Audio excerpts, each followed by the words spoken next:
right, chapter 7 starts on page 71, and it's called This Is It, Boys. Remember, chapter 6 was a long description of the B-24s and the problems they had been having.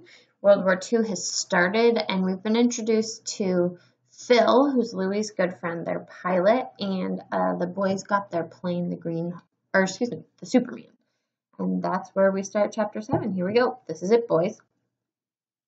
Oahu was still ringing from the Japanese attack, remember, because Pearl Harbor was attacked. The enemy had left so many holes in the roads that the authorities hadn't been able to fill them all yet, leaving the local drivers swerving around craters. There were still a few gouges in the roof of the Hickam Field Barracks, making for soggy airmen when it rained. The island was on constant alert for air raids or invasion, and was so heavily camouflaged, a ground crewman wrote in his diary that one sees only about a third of what is actually there. Each night the island disappeared. Every window was fitted with light-proof curtains, every car with covered headlights, and blackout patrols enforced rules so strict that a man wasn't even permitted to strike a match. So they're trying to make sure at night that they will be totally dark so they can't be bombed easier. Servicemen were under orders to carry gas masks in hip holsters at all times. To reach their beloved waves, local surfers had to worm their way under barbed wire that ran the length of Waikiki Beach. So they are really convinced that Hawaii is going to be attacked again by the Japanese. And remember that the U.S. is scared that the Japanese are actually going to invade the West Coast, like California, Oregon, Washington. The 372nd Squadron was sent to Kahuku, a beachside base at the foot of a blade of mountains on the North Shore. Louie and Phil, who would soon be promoted to first lieutenant, were assigned to barracks with Mitchell, Masnet, 12 other young officers, and hordes of mosquitoes. You kill one, Phil wrote, and 10 more come to the funeral. Outside the building was picturesque. Inside, Phil wrote, it looked like a dozen dirty Missouri pigs had been wallowing on it. The nonstop revelry, or like partying, didn't help matters. After one 4 a.m. knockdown, drag-out water fight involving all 16 officers, Phil woke up with floor burns on his elbows and knees. On another night, as Louie and Phil wrestled over a beer, they crashed into the flimsy partition, or like the thin wall separating their room from the next. The partition keeled over, and Phil and Louie kept staggering forward, toppling 2 more partitions before they stopped. So they're just knocking over these little walls that are separating with the areas where everyone sleeps. When Colonel William Matheny, the 307th Bomb Group commander, saw the wreckage, he grumbled something about how Zamperini must have been involved. So even though Louie's kind of turned his life around, he still gets up to trouble just like he did when he was younger. There was one perk to life in the barracks. The bathroom was plastered in girly pinups, a Sistine Chapel of pornography. Phil gaped at it, marveling at the distillation of frustrated flyboy libido that had inspired it. Here in the pornographic palace, he was a long way from his minister father's house in Indiana. Everyone was eager to take a crack at the enemy, but there was no combat to be had. In its place were endless lectures, endless training, and when Masnet was transferred to another crew, the breaking in of a series of temporary co-pilots. Eventually, Long Beach, California native Charlton Hugh Cuppernell joined the crew as Masnet's replacement. A smart, jovial ex-football player and pre-law student, built like a side of beef, Cuppernell got along with everyone, dispensing wisecracks through teeth clenched around a gnawed-up cigar. When they first went over Hawaii, the men were surprised to learn that their Arctic gear hadn't been issued in error. At 10,000 feet, even in the tropics, it could be sharply cold, and occasionally the bombardier's greenhouse windows froze. You might remember they all get coats, and so Louie thought they were headed to Alaska. But here we find out that even though they're in Hawaii, they're flying so high up that it gets really cold, because in these old planes, you're not going to be all nicely insulated like you are in today's plane. Only the flight deck up front was heated, so the men in the rear tramped around in fleece jackets, fur-lined boots, and sometimes electrically heated suits. The ground crewmen used the bombers as flying ice boxes, hiding soda bottles in them and retrieving them ice cold after missions. Training mostly over quad, the men discovered their talent. Though they had a few mishaps, Phil once taxied Superman straight into a telephone pole. In aerial gunning, they nailed targets at a rate more than 3 times the squadron average. Louis' bombing scores were outstanding. In one dive bomb exercise, he hit the target dead center 7 of 9 times. The biggest chore of training was coping with the nitpicking, rank-pulling, much-loathed lieutenant who oversaw their flights.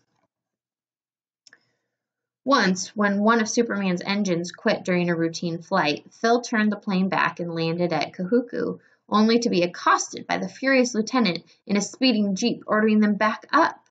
When Louis offered to fly on 3 engines so long as the lieutenant joined them, the lieutenant abruptly changed his mind. So this lieutenant's getting mad at them, right, because they need to keep flying, and Louis says they only have 3 engines, and so, of course, Louis is going to be kind of a smart aleck and be like, fine, you come with us, then we'll keep flying. When the men weren't training, they were on sea search, spending 10 hours a day patrolling a wedge of ocean looking for the enemy. It was intensely dull work. Louis killed time by sleeping on Mitchell's navigator table and taking flying lessons from Phil. On some flights, he sprawled behind the cockpit, reading Ellery Queen novels and taxing the nerves of Douglas, who eventually got so annoyed at having to step over Louis' long legs that he attacked him with a fire extinguisher. And this is Cuppernell, who's the new guy that just joined their crew. Everybody likes him, super easygoing. Once the gunners got so bored that they fired at a pod of whales. Phil yelled at them to knock it off, and the whales swam on unharmed. The bullets, it turned out, carried lethal speed for only a few feet after entering the water. One day, this would be very useful knowledge. Not at all sneaky right there. That is some definite foreshadowing for our future, which means someone is going to be shot at while in the water. One morning on sea search, Phil's crew passed over an American submarine sitting placidly, calmly on the surface. Crewmen ambling over the deck. Louis flashed the identification code 3 times, but the sub-crew ignored him.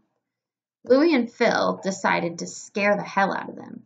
As Louis rolled open the bomb bay doors, Phil sent the plane screaming down over the submarine. The retreat from the deck was so hasty, it looked like they were sucked into the sub. Louis wrote in his diary, I gave the skipper an F for identification, but an A+ for a quick dive. So they know it's a U.S. submarine, but the submarine didn't flash back their identification. So Louis and Phil made it look like they were going to bomb them. The tedium of sea search made practical joking irresistible. And remember, Phil loves practical jokes as much as Louis does. When a loudmouth ground officer griped about the higher pay allotted to the airmen, the crew invited him to fly the plane himself. During the flight, they sat him in the co-pilot's seat while Louis hid under the navigator's table next to the chains that linked the plane's yokes to the control surfaces. When the officer took the yoke, Louis began tugging the chains, making the plane swoop up and down. The officer panicked. Louis smothered his laughter, and Phil kept a perfect poker face. The officer never again complained about the airman's pay, so they make it seem like flying the plane is way more difficult than maybe it even actually was. Louis' 2 proudest moments as a prankster both involved chewing gum. After Cuppernell and Phil swiped Louis' beer, Louis retaliated by sneaking out to Superman and jamming gum into the cockpit piss pipe, the urine relief tube. So during the day's flight, the call of nature, or their need to pee, was followed by an inexplicably brimming piss pipe, turbulence, and at least one wet airman. So they go to the bathroom and go in this pipe that would just release it to outside, and it said it just boils back into the plane. Louis hid in Honolulu for 2 days to escape retribution, or payback. On another day, to get even with Cuppernell and Phil for regularly stealing his chewing gum, Louis replaced his ordinary gum with a laxative variety. It's going to make them poop. Just before a long day of sea search, Cuppernell and Phil each stole 3 pieces, tripled the standard dose. As Superman flew over the Pacific that morning, Louis watched with delight as pilot and co-pilot, in great distress, made alternating dashes to the back of the plane, yelling for someone to get a toilet bag ready. On his last run, Cuppernell discovered that all the bags had been used. With nowhere else to go, he dropped his pants and hung his rear end out the waist window while 4 crewmen clung to him to prevent him from falling out. What a way to poop. When the ground crew saw the results all over Superman's tail, they were furious. It was like an abstract painting, Louis said later. Phil's remedy for boredom was hot dogging. After each day of sea search, he and another pilot synchronized their returns to Oahu. The one in front would buzz the island with wheels up, seeing how low he could get without skinning the plane's underside, then goad the other into going lower. Phil hummed Superman so close to the ground that he could look straight into the first floor windows of buildings. It was, he said in his strolling cadence, kind of daring.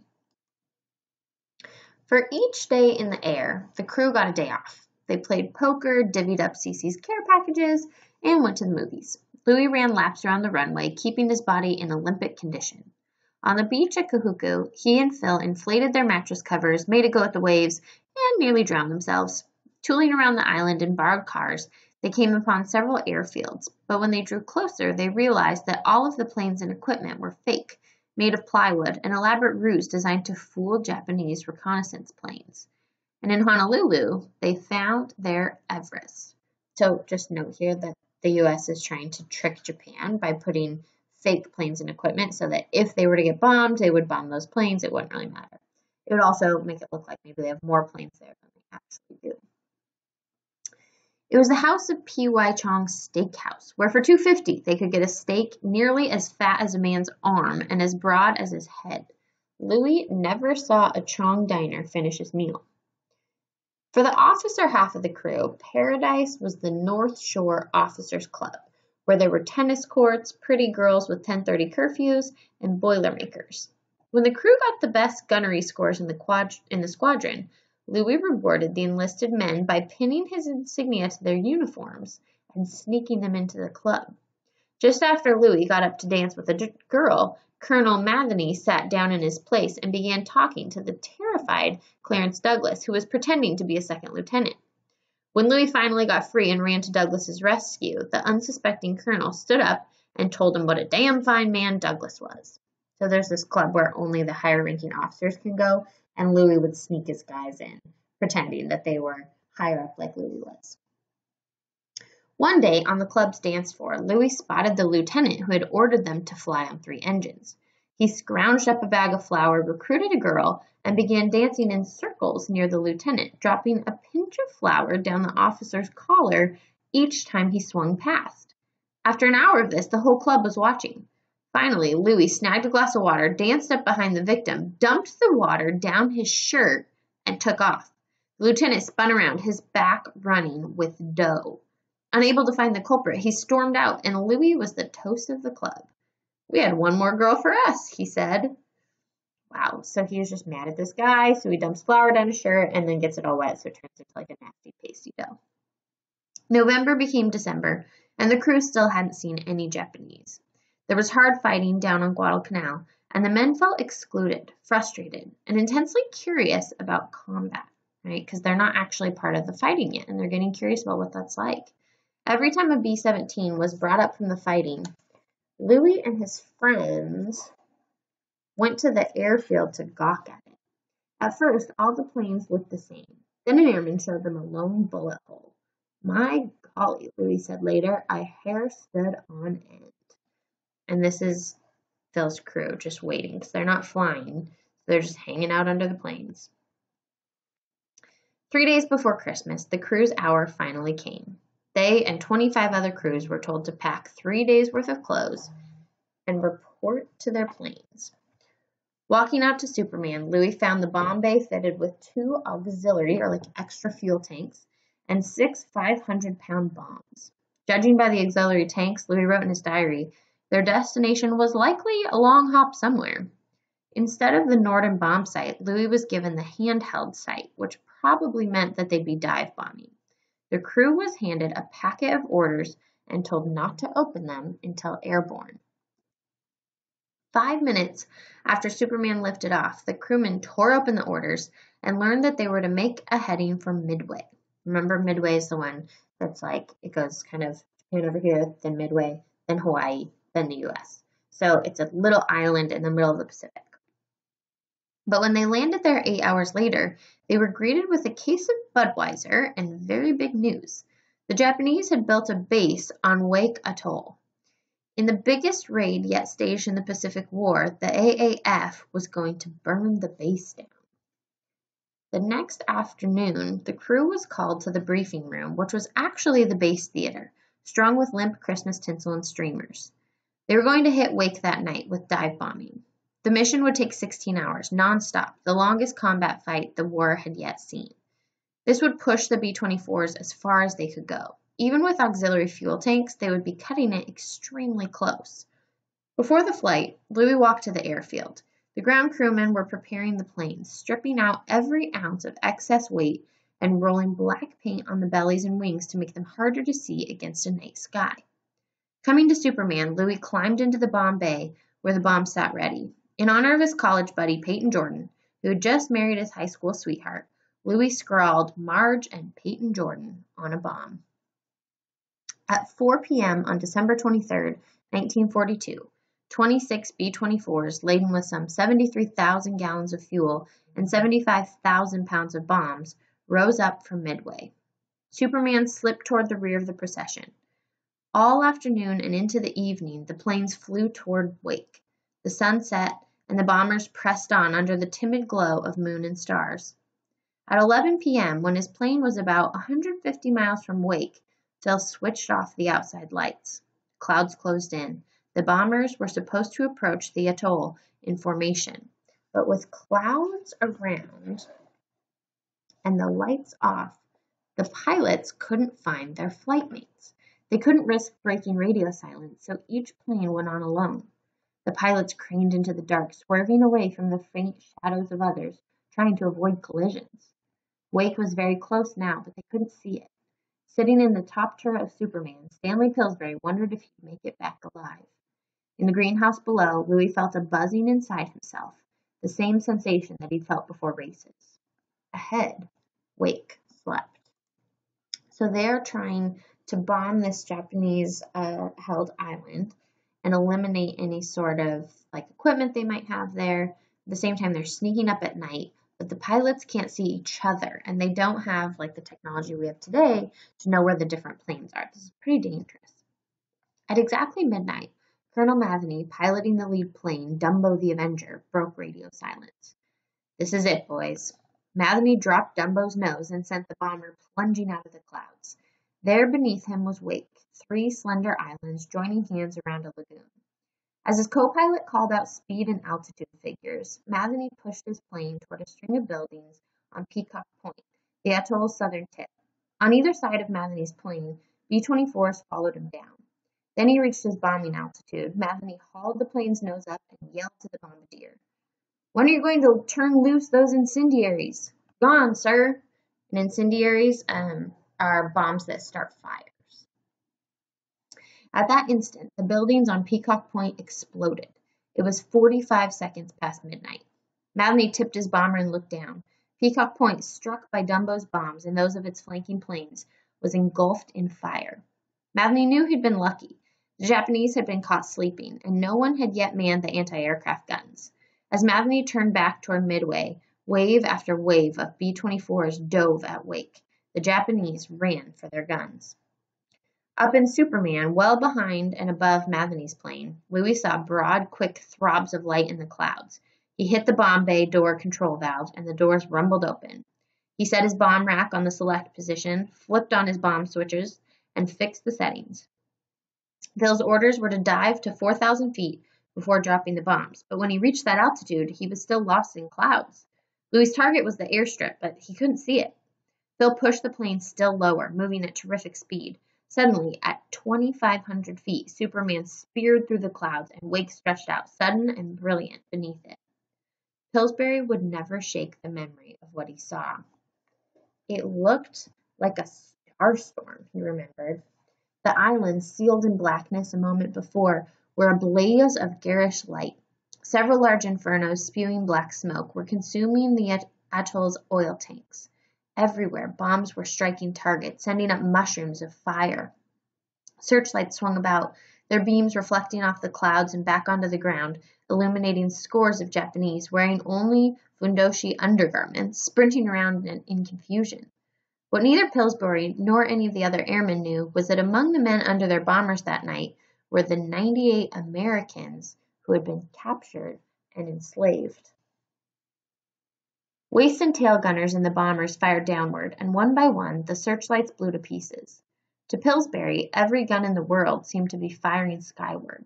Anti-aircraft guns lobbed shells over the planes, where they erupted, sending shrapnel showering down. Tracers from the firing above and below streaked the air in yellow, red, and green. As Pillsbury watched the clamor of colors, he thought of Christmas.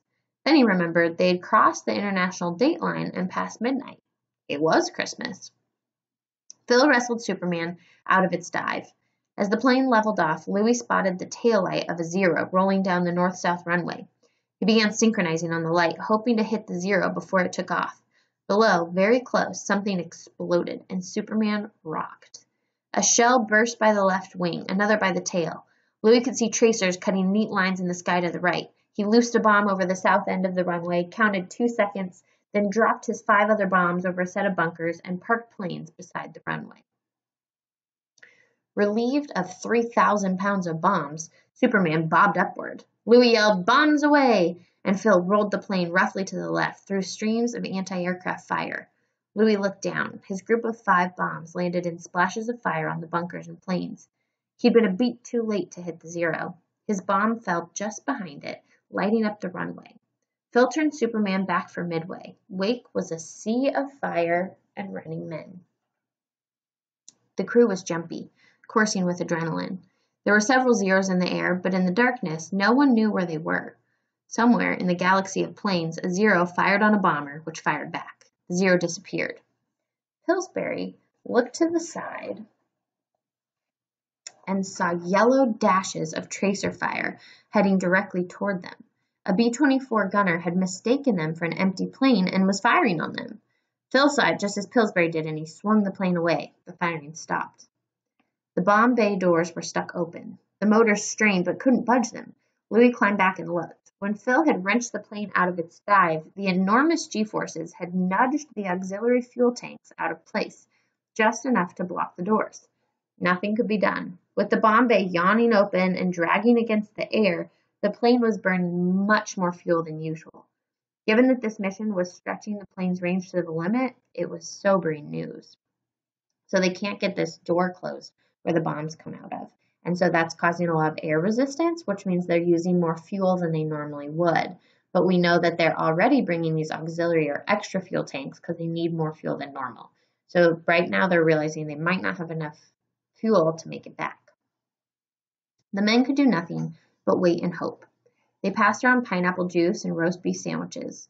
Louis was drained both from the combat and the incessant quivering of the plane, like the shaking that wouldn't stop. He stared out sleepy, watching the stars through breaks in the clouds. 75 miles away from Wake, one of the men looked back. He could still see the island burning. As day broke over the Pacific, Brigadier General Howard K. Ramey stood by the Midway airstrip, looking at the clouds and waiting for his bombers. His face was furrowed. A brow of fog hung 200 feet over the ocean, spilling rain. In some places, visibility was down to a few yards. Finding tiny, flat Midway would be difficult, and there was the question of whether the bombers' fuel would last long enough to bring them home. One plane appeared, then another and another. One by one they landed, all critically low on fuel, one with a dead engine. Superman wasn't in sight. Out in the fog, Phil must have looked at his fuel gauge and known that he was in real trouble. With his bomb bay open and wind howling through the fuselage, he had dragged away most of his fuel and was running on empty. He didn't know if he'd be able to find Midway, and he didn't have enough fuel to make a second pass. At last, at around 8 a.m., he saw Midway dimly through the mist. A moment later, one of Superman's engines sputtered and died. Phil knew that the other engines would quit almost immediately. He nursed the plane along, spotting the runway and aiming for it. The engines kept turning. Phil dropped Superman and touched down. Just after the plane turned off the runway, a second engine died. As it reached its bunker, the other 2 engines quit. Had the route been only slightly longer, Superman would have hit the ocean.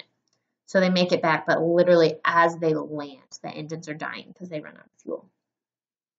General Ramey ran to each bomber, calling out congratulations. The tired Superman crew dropped out of the plane and into a mob of Marines who'd spent a year waiting to deliver retribution or payback to the Japanese for what they'd done to their brothers at Wake. The Marines passed out shots of liquor and fitted the airmen. The mission had been a smashing success. Every plane had returned safely. Only one bomb had missed its target, plopping into the water 20 feet offshore.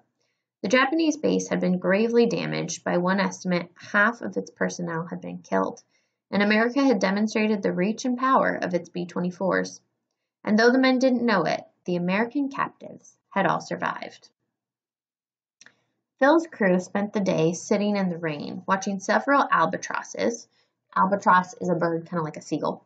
Make comically inept or not good attempts at landing on the flooded runway. Early the next morning, Superman carried them back to Kahuku. Louis spent New Year's Eve party with Mosnet and his bombardier, James Carringer Jr., and didn't drag himself back to the pornographic palace until 4:30. Remember, that's their room and their bathroom. He pulled himself together a few hours later when Admiral Chester Nimitz presented the Wake pilots with distinguished flying crosses and their crewmen with air medals. News of the raid broke, and the men were lauded as heroes or praised as heroes. The press played up their Christmas gift to the Allies. "Steal Phil's Jap socks," read one headline. So socks talking about like stockings in this case. And remember, Jap is the way that during this time Americans would refer to Japanese that way, but we don't use that because it really became a racial slur because of how much anti-Japanese sentiment or feeling there was. So we don't use this today, but that would have been what the newspaper and the radio said. In Tokyo, radio broadcasters had a different take. They reported that the Americans, upon encountering Japanese defenses, had fled in terror. So you have the Japanese newspaper tells a very different story. In the Honolulu Advertiser, Louis found a cartoon depicting his role in bombing Wake. He clipped it out and tucked it in his wallet. With the dawn of 1943 and the success at Wake, the men felt cocky. It had all been so easy. One admiral predicted that Japan might be finished within a year, and Phil overheard men talking about going home. "Methinks," he wrote to his mother, "it's a little premature." So everyone's talking about how they already won, that was easy, and Phil says it's a little too soon for that. And that is the end of our chapter, so we'll pause there until next time.